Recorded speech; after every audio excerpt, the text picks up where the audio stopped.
मित्रों, अलौकिक ज्ञान चैनल पर आपका एक बार फिर से स्वागत है।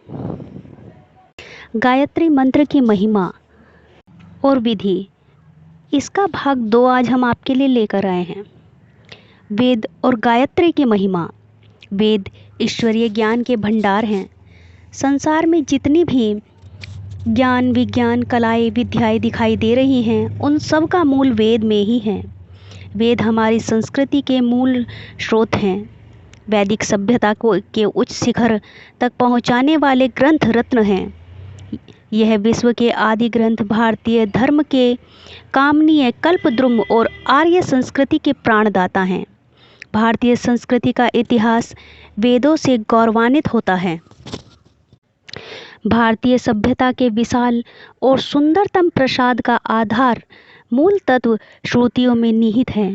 वेद की हिंदू धर्म में इतनी प्रतिष्ठा है कि आस्तिकता और नास्तिकता का मापदंड इन्हें ही माना जाता है। वेद के मानने वालों को आस्तिक और वेद की निंदा करने वालों को नास्तिक कहते हैं। वेद अनंत है, वेद गंभीर है। वेद भारतीय संस्कृति का आदि स्रोत है। इसमें मानव मात्र की पारिवारिक, सामाजिक, राष्ट्रीय समस्याओं का समाधान किया गया है। वेद व्यक्तिगत कठिनाइयों को हल करने की कुंजी है। इसमें शारीरिक, मानसिक, बौद्धिक व आत्मिक सभी प्रकार की उन्नति की प्रेरणाएं, शिक्षाएं व उपाय मिलते हैं। संसार भर के धर्मशास्त्रों की विचार सामग्री का मूल वेद ही है।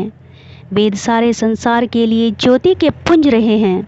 इसी केंद्र से सभी और प्रकाश की किरणें प्रस्फुटित होती रही हैं। गायत्री मंत्र की 3 वेदों में आया है। अथर्ववेद में तो इनकी साधना के असाधारण भौतिक व आध्यात्मिक सुपरिणामों का वर्णन करते हुए कहा गया है,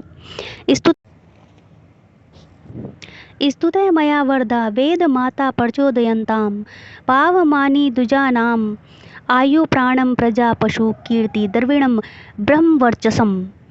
मेरे द्वारा स्तुति की गई द्विजों को पवित्र करने वाली वेद माता गायत्री आयु, प्राण, संतान, पशु, कीर्ति, धन और ब्रह्म वर्चस से उन्हें लाभान्वित करें। गायत्री के सिद्ध महात्माओं की ऐसी अनेकों घटनाएं हमें ज्ञात हैं जिसमें उन्होंने मृत व्यक्तियों को जीवित किया है। ऐसा भी अनेकों बार हुआ है जबकि मरणासन व्यक्तियों को यमराज के सुदृढ़ पासों से छुड़ाया है। असाध्य रोगों की निवृत्ति के भी अनेकों उदाहरण हैं। महर्षि चरक ने भी इस तथ्य की पुष्टि की है। गायत्री को विवेक, बुद्धि की अधिष्ठात्री देवी ही कहा जाता है। यह बुरे विचार और कार्यों पर अंकुश रखती है और ऋतंबरा प्रज्ञा के प्रकाश के पवित्र विचारों से ओतप्रोत व्यक्ति निश्चित रूप से स्वस्थ होगा और दीर्घायु को प्राप्त होगा। वास्तव में जिसे सावित्री अर्थात गायत्री वर्ण कर लेती है, ऐसा सत्यवान साधक अजय अमर हो जाता है। यम उसका कुछ भी बिगाड़ नहीं सकते। सत्य के तेज से यम निस्तेज हो जाते हैं।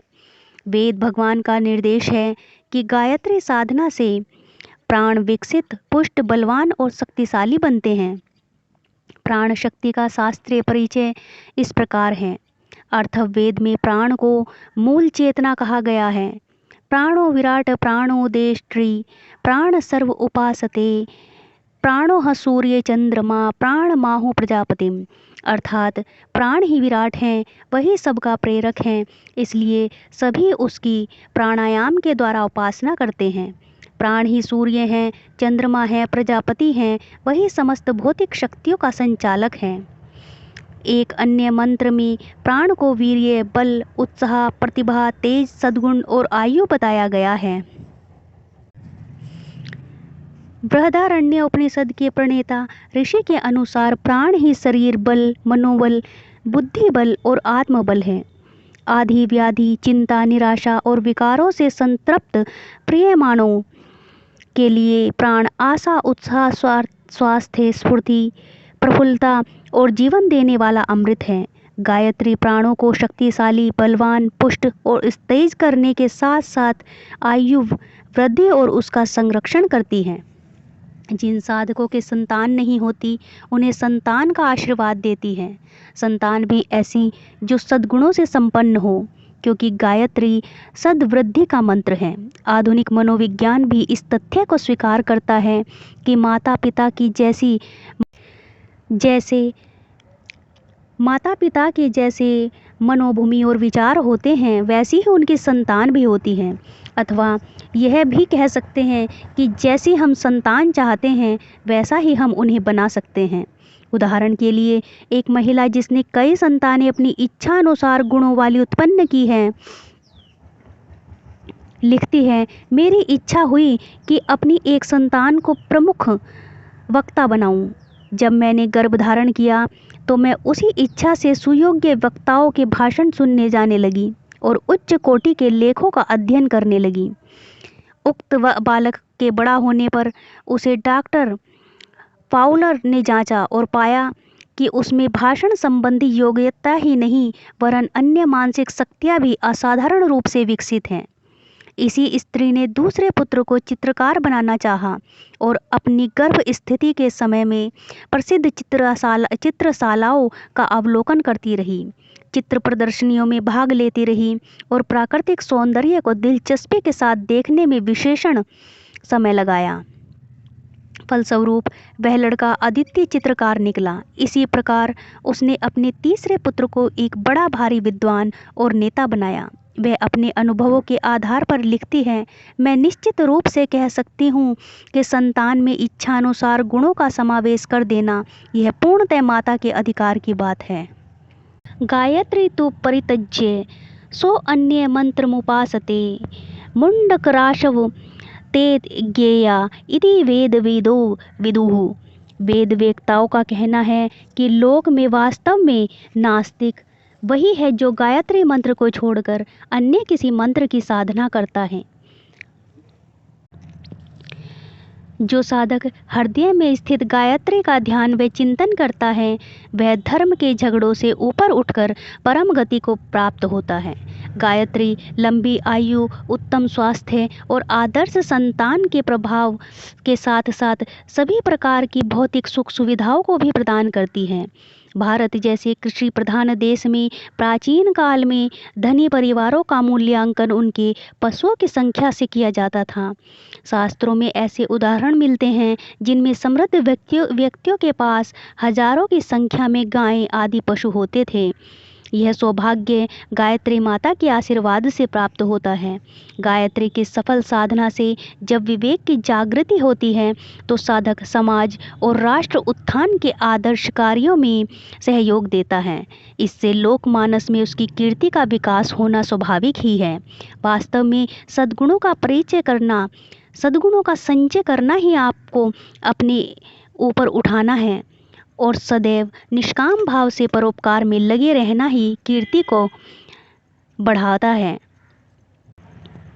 वेद भगवान का आश्वासन देते हैं कि गायत्री माता का जब आशीर्वाद प्राप्त होता है तो वह लक्ष्मी का रूप धारण कर लेती हैं और साधक की झोली धन से भर देती हैं।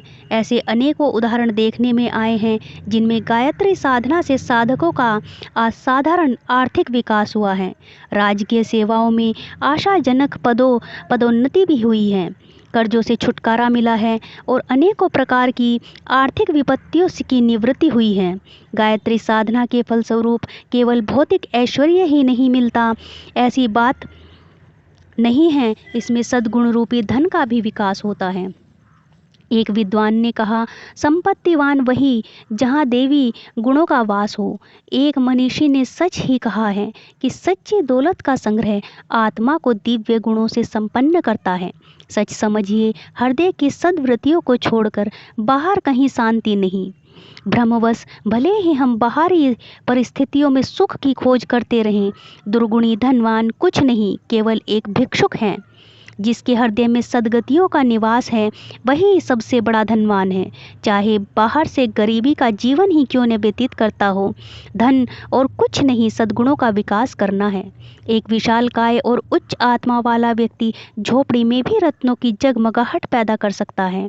जो सदाचारी है और परोपकार से प्रवृत्त है वह इस लोक और परलोक दोनों में ही धनी है, भले ही उसके पास द्रव्य का अभाव हो। गायत्री अपने साधक को ऐसा ही उच्च कोटि का धनवान बनाती है जिसे कभी धन का अभाव प्रतीत नहीं होता। भौतिक सुविधाएं प्राप्त होने से ही आत्मा संतोष नहीं प्राप्त होता। स्वास्थ्य, धन, विद्या, चतुरता और सहयोग ये भौतिक जगत की 5 संपत्तियां मानी गई हैं।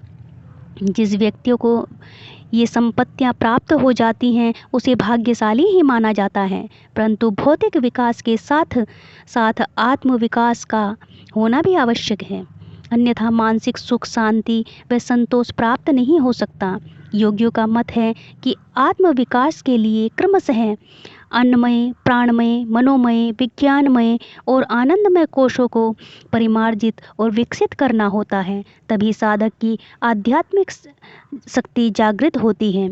जो साधक इन 5 कोशों को विकसित करने में सफल हो जाता है उसे 5 प्रकार की आध्यात्मिक संपत्तियां आत्मज्ञान, आत्मदर्शन, आत्म अनुभव, आत्मलाभ और आत्म कल्याण के रूप में प्राप्त होती हैं। अध्यात्म साधना की उच्च स्थिति तक पहुंचता है। गायत्री साधना का सफल साधक निश्चित रूप से साधना के इस उच्चतम शिखर तक पहुंच सकता है। तभी वेद ने कहा है कि गायत्री साधना से ब्रह्मचर्य तक की प्राप्ति होती है। उपरोक्त व्याख्या से स्पष्ट है कि जिन साधकों को गायत्री माता का आशीर्वाद प्राप्त होता है उनका भौतिक व आध्यात्मिक दोनों प्रकार का विकास होता है।